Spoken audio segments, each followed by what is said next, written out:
तो hello guys, back to my YouTube channel educational student पर आपका स्वागत है।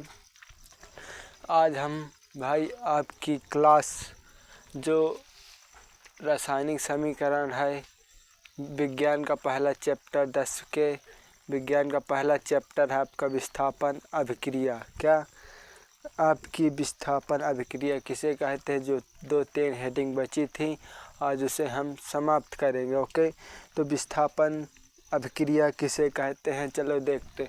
विस्थापन अभिक्रिया क्या है? विस्थापन आपकी विस्थापन अभिक्रिया क्या है? विस्थापन अभिक्रिया आपकी विस्थापन अभिक्रिया क्या है? विस्थापन अभिक्रिया है आपकी क्या? विस्थापन अभिक्रिया आपकी विस्थापन अभिक्रिया किसे कहते हैं? क्या विस्थापन अभिक्रिया किसे कहते हैं? क्या विस्थापन अभिक्रिया वह रासायनिक अभिक्रिया है जिसमें अधिक क्रियाशील तत्व अधिक होते हैं। क्या क्रियाशील तत्व अधिक होते हैं और किसी यौगिक में कम क्रियाशील तत्व होते हैं। जो कम क्रियाशील तत्व होते हैं उनका स्थान ग्रहण कर लेती है। क्या उनका स्थान ग्रहण जो कम ज़्यादा क्रियाशील होते हैं, कम क्रियाशील के तत्व को ग्रहण कर लेती है, करके उस स्वयं उनका स्थान ग्रहण कर लेते हैं। विस्थापन अभिक्रिया कहलाती है। विस्थापन अभिक्रिया में 2 प्रकार की अभिक्रिया होते हैं, एक एकल विस्थापन अभिक्रिया, एक द्विविस्थापन अभिक्रिया। तो आपके जैसे इसमें है, क्या कह रहा है कि जो कम क्रियाशील तत्व होता है, तो कैसा सल्फर क्या है आपका? क्या है आपका? आयरन, और जैसे प्लस SO4, और आपका है, तो कह रहा है कि देखो जो ये कम क्रियाशील तत्व, आयरन से कार्बन का क्या है? कॉपर कम क्रियाशील तत्व, तो कॉपर को अलग कर देगा, और जो आयरन ज़्यादा क्रियाशील तत्व है कॉपर से, तो उसका स्थान ग्रहण कर लेता है। क्या तो स्थान ग्रहण कर लेगा, तो क्या आ जाएगा? तो F और E आ जाएगा, और SO4 और प्लस को SO4 और कॉपर को अलग कर देगा, क्या? Cu। तो क्या बन जाएगा? ऐसे कुछ ये विस्थापन अभिक्रिया होती है। क्या विस्थापन अभिक्रिया होती है। अब इसमें एकल विस्थापन अभिक्रिया है। क्या एकल विस्थापन अभिक्रिया है जो वह रासायनिक है जो एक या एक से अधिक क्रियाशील तत्व को अपेक्षित कम क्रियाशील तत्व को योग के विलयन में विस्थापित कर एक विस्थापन अभिक्रिया कहलाती है। जो मैं अभी बताया हूँ, जो अधिक क्रियाशील तत्व उनका स्थान ग्रहण कर लेती है, और जो कम क्रियाशील तत्व होते तो वो छोड़कर तत्व को चले जाते हैं। जब चले जाते हैं वैसे उसे ही एकल विस्थापन अभिक्रिया कहते हैं। आप कहा जैसे द्विविस्थापन अभिक्रिया। क्या द्विविस्थापन अभिक्रिया है? वे अभिक्रिया जिसमें अभिकारक और बीच आयनों का आदान प्रदान होता है, और इनका क्या आदान प्रदान होता है? आयनों का। क्या इसमें आयनों का आदान प्रदान होता है, जैसे धन आयन और ऋण आयन का आदान प्रदान होता है। तो आपके ये क्या है? एकल विस्थापन अभिक्रिया। क्या है? एकल विस्थापन अभिक्रिया का ये उदाहरण है। क्या अब हम द्विविस्थापन अभिक्रिया का उदाहरण देखेंगे। द्विविस्थापन अभिक्रिया का उदाहरण आपका द्विविस्थापन अभिक्रिया का उदाहरण, जो तत्व होते हैं, क्या जो तत्व होते हैं वो आपस में दोनों आयन आदान प्रदान करते, एक दूसरे को दे देते हैं। क्या एक दूसरे को दे देते, उनको ही द्विविस्थापन अभिक्रिया कहलाते हैं। ओके, तो हम चलते हैं, अब का इस उदाहरण देखते हैं। जैसे है आपका आपका दिया हुआ है, क्या दिया N, यहाँ से लिखते हैं आपका Na2SO4, या Na2SO4 और प्लस में दिया है BaCl2। क्या करते हैं, ये आयनों का अपना आदान प्रदान कर देते हैं। क्या, आयनों का आदान प्रदान कर देते हैं। कैसे आयनों का आदान प्रदान करते हैं, ये इसका स्थान ले, ये दोनों आदान प्रदान कर लिए। क्या, आदान और प्रदान कर लेते हैं। जब आदान तो Bl आदान कर दिया है। क्या, Ba और SO4 के साथ चला गया। इसको दोनों का दो यौगिक होते हैं, एक या एक से अधिक आयनों का आदान प्रदान कर लेते हैं, उन्हें दो विस्थापन अभिक्रिया कहलाती है। देखो, तो आयनों का आदान प्रदान करते हैं जब, तो Ba और SO4 बना लिया और सोडियम और क्लोरीन बना लिया। क्या, सोडियम और, तो कैसे लिखते हैं, तो यह आएगा CaCl। ओके, ये आपका, इनको क्या कहते हैं, देखो पहले सोडियम सल्फेट, ये क्या है, सोडियम सल्फेट का सूत्र है। क्या, सोडियम सल्फेट का सूत्र है, यह है बोरोन और कार्बोडाइड का सूत्र है। तो ये जब आयनों का आदान प्रदान किया तो क्या बना लिया, बोरोन सल्फेट, और ये बना लिया सोडियम क्लोराइड।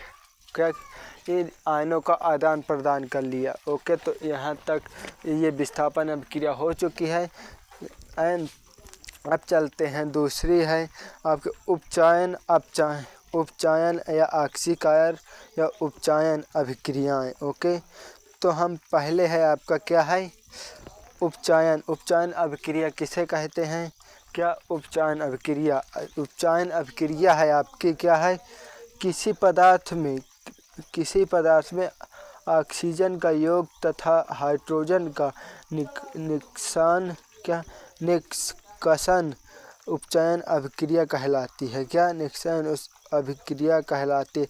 क्या, हाइड्रोजन को क्या निकाल देते हैं, ऑक्सीजन को उपचयित कर लेते हैं। ओके, तो हम चलते हैं फिर इसको स्कैन कर। जो भाई अभी तक इस वीडियो को लाइक नहीं किया तो लाइक कर लेना और चैनल को सब्सक्राइब कर लेना। विस्थापन अभिक्रिया आपकी हो चुकी है। अब आपके बचा उपचयन अपचयन अभिक्रिया। तो आपका उपचयन अभिक्रिया, क्या, उपचयन अभिक्रिया,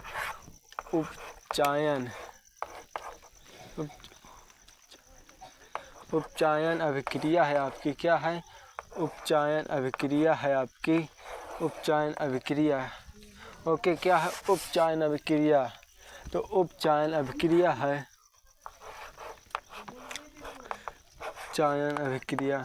उपचयन अभिक्रिया में है जो कह रहा है कि उपचयन अभिक्रिया जिसे किसी पदार्थ को ऑक्सीजन को ग्रहण कर लेते हैं, हाइड्रोजन को निकाल देते हैं। क्या है, हाइड्रोजन को निकालते हैं।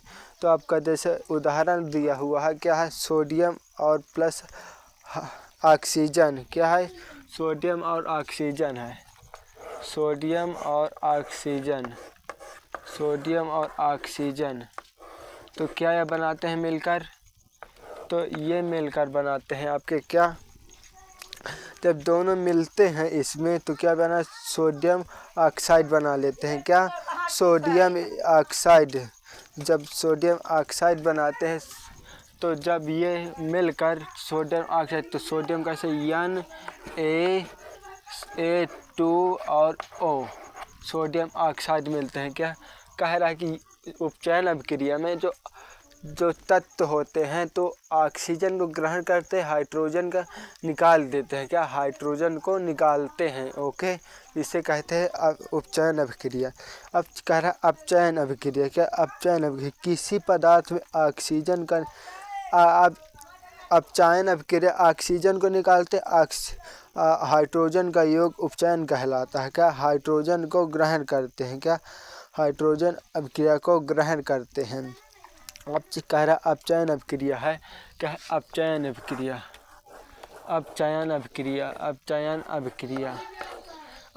अभिक्रिया का आपका सूत्र है। देखो आपका अपचयन अभिक्रिया है। क्या, अपचयन अभिक्रिया का सूत्र है आपका, देखो C2K, यहाँ से हम लिखते हैं क्या, 2K और ClO3 और प्लस अब इसमें कह रहा है, क्या कह रहा है कि ऑक्सीजन को अलग कर देते। क्या ऑक्सीजन को अलग करते हैं, हाइड्रोजन में साथ में लेते हैं। जो पहले में था कि हाइड्रोजन को अलग करते थे, ऑक्सीजन को पास में लेते थे। ओके, तो अब इसमें कह रहा है कि ऑक्सीजन क्या C2 है, देखो के तो पोटेशियम क्लोराइड मिल जाएगा। क्या पोटेशियम में फास्फोरस है, पोटेशियम, तो आपका KCl, और फिर ऑक्सीजन को इसमें उपचयन में आपका ऑक्सीजन को अलग करते हैं। क्या ऑक्सीजन को जब अलग किया, क्या बन गया, 3O2 बन गया है। क्या 3O2, तो आपका देखो कुछ ऐसे है। देखो ऑक्सीजन आपके 6 हैं, 2/6, तो 2/6 ऑक्सीजन है, और K आपके 2 है, और Cl आपके 2 है। तो आपका सही है, उपचयन अभिक्रिया हो चुकी है। अब है आपके रेडॉक्स अभिक्रिया। रेडॉक्स अभिक्रिया किसे कहते हैं? रेडॉक्स अभिक्रिया अब किसे कहते हैं उसे हम देखते हैं, या इसको स्कैन करते हैं। रेडॉक्स अभिक्रिया, जो भी अभी तक इस वीडियो को भाई लाइक न किया तो लाइक कर लेना और चैनल को सब्सक्राइब कर लेना। ओके गाइज, तो आपके है रेडॉक्स अभिक्रिया। क्या है? रेडॉक्स अभिक्रिया है। रेडॉक्स अभिक्रिया आपके है रेडॉक्स अभिक्रिया है। जो क्या है? रेडॉक्स अभिक्रिया है। रेडॉक्स अभिक्रिया है, कह रहे कि रेडॉक्स अभिक्रिया किसी अभिकारक में यदि अभिकारक उपचयित अथवा दूसरे अभिकारक अपचयित होते हैं, इन दोनों को उपचयन अभिक्रिया रेडॉक्स अभिक्रिया कहलाती है। कह रहा है कि जो अभी हम पढ़ के उपचयित अपचयित पदार्थ तो उसमें किसी अभिक्रिया में यदि एक अभिकारक उपचयित हो रहा है, उपचयित का मतलब हाइड्रोजन को अलग कर रहा है, ऑक्सीजन को पास में ले रहा होकर, और दूसरा अभिकारक उपचयित हो रहा है तो दो हाइड्रोजन को पास में ले रहा है, ऑक्सीजन को अलग कर रहा है। ओके, तो इन्हें रेडॉक्स अभिक्रिया कहलाते हैं। क्या है? रेडॉक्स अभिक्रिया। तो आपका क्या है, क्या दिया हुआ है आपका सूत्र इसका है, उदाहरण है आपका, देखो क्या है, जिंक और ऑक्सीजन और प्लस C इसमें है आपका बनाता है। क्या बनाता है इसमें? ZN और प्लस CO। तो देखो यहाँ से ऑक्सीजन को अलग किया, जब अलग किया ऑक्सीजन तो क्या कहता है, उपचयित। क्या अपचयित होता है। क्या ऑक्सीजन को जब अलग करते तो उसके क्या कहते हैं, अपचयित। क्या अपचयित। देखो यहाँ से ये यहाँ चला गया है, इसको क्या कहेंगे, अपचयित अभिक्रिया। क्या अपचयन अभिक्रिया। और देखो ऑक्सीजन जब ऑक्सीजन के साथ हाइड्रोजन में गया, क्या ऑक्सीजन के साथ ये किसी के साथ मिल रहा है, क्या मिल रहा है, तो क्या होगा, उपचयित अभिक्रिया। क्या उपचयित। क्या उपचयन अभिक्रिया। क्या उपचयन अभिक्रिया आपकी हो जाएगी उपचयन अभिक्रिया। तो आपको समझ में आ रहा है। तो कह रहा है कि देखो जिंक और ऑक्सीजन अपचयित हो रहे हैं, जिससे जिंक में कार्बन उपचयित होकर इनमें से बदल जाता है। अब है आपकी दूसरी अभिक्रिया 5वीं में है उसमें और अवशोषी अभिक्रिया। उसमें और अवशोषी अभिक्रिया है आपकी। तो हम रेडॉक्स अभिक्रिया हो चुकी है, अब है ऊष्माशोषी अभिक्रिया। तो आपका है ऊष्माक्षेपी अभिक्रिया है पहली।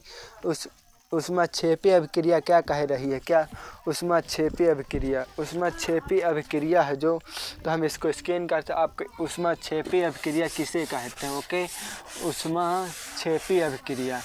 तो आपकी है ऊष्माक्षेपी अभिक्रिया। क्या है? ऊष्माक्षेपी। क्या ऊष्माक्षेपी अभिक्रिया है। ऊष्माक्षेपी अभिक्रिया क्या कहती है? कह रही है कि वे रासायनिक अभिक्रिया जिसमें ऊष्मा अवशोषित और निरुक्त उस अवशोषित में का ग्रहण होता है, ऊष्माक्षेपी अभिक्रिया कहलाती है। जैसे है आपका उदाहरण इसमें दिया है। क्या दिया है इसमें? उदाहरण आपका दिया है, देखो आपका उदाहरण दिया है, देखो कार्बन प्लस ऑक्सीजन दोनों मिलकर अवशोषित हो रहे हैं। क्या दोनों मिलकर क्या बना रहे हैं? Carbon dioxide. क्या कार्बन डाइऑक्साइड बना रहे हैं क्या?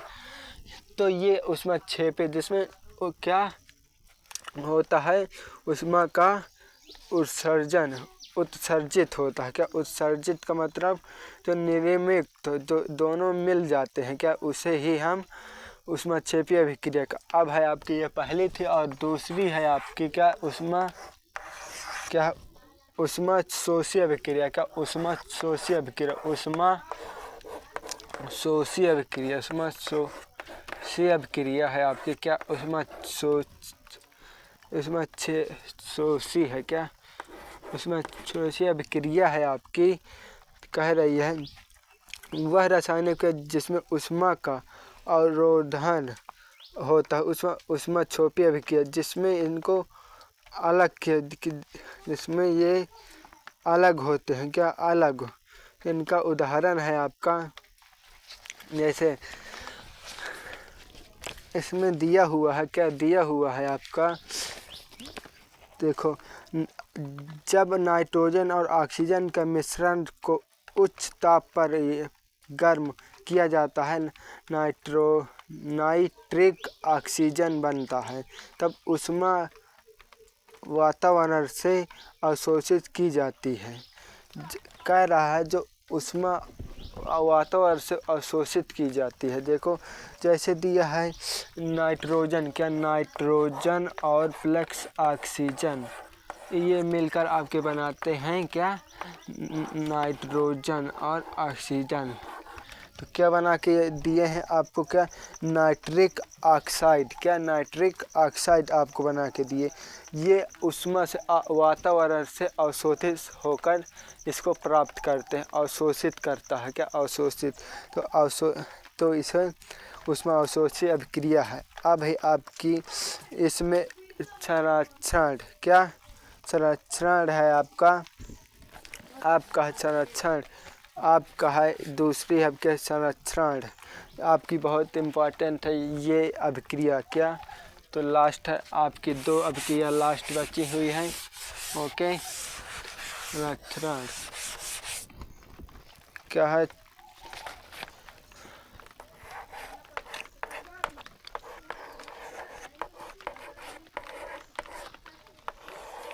आपके संरक्षण है आपकी वह अभिक्रिया जिसमें धातु व वायु में उपस्थित ऑक्सीजन, धातु व वायु में उपस्थित ऑक्सीजन की नमी, दो धातु होती है और क्या होती है, धातु और वायु में उपस्थित नमी और वह आयनों से मंद अभिक्रिया द्वारा धीरे धीरे नष्ट हो जाती है।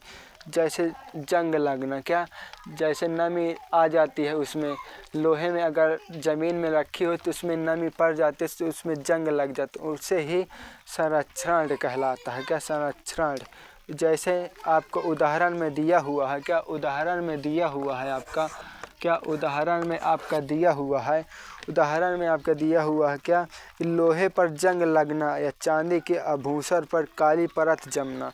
क्या चांदी के जो आभूषण उसमें काली परत जम जाती उसे संरक्षण कह रहे।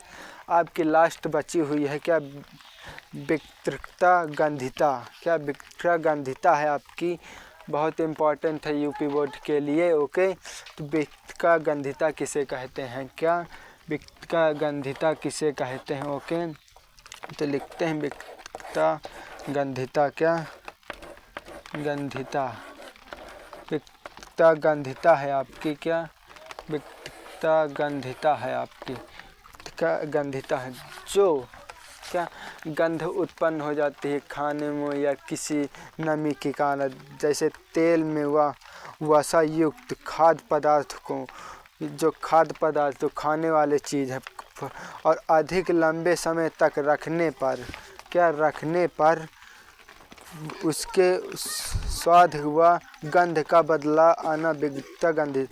जो कई लंबे समय तक रखे रहते हैं, जैसे भोजन आपका लंबे समय तक रखना है तो वो बदबू देने लगता है, उसे हम उसको ही हम विकृत गंधिता कहलाते हैं। क्या विकृत गंधिता कहलाती है? इसका उदाहरण दिया हुआ है। क्या उदाहरण इसमें दिया हुआ है कि BAA ब्यूटिक हाइड्रोक्सी एनेनास। इसी तरह से ये खाद्य पदार्थ नष्ट होते हैं। तो ये आपके लास्ट थे। तो भाई इस वीडियो को जो भी अभी तक लाइक ना किया है तो लाइक कर लेना और चैनल को सब्सक्राइब कर लेना भाई, और वीडियो को शेयर कर देना। ओके, तो हम चलते हैं, फिर अगली वीडियो में मिलेंगे। Okay, bye bye, take care so much. इस वीडियो को लाइक कर देना और चैनल को सब्सक्राइब कर लेना।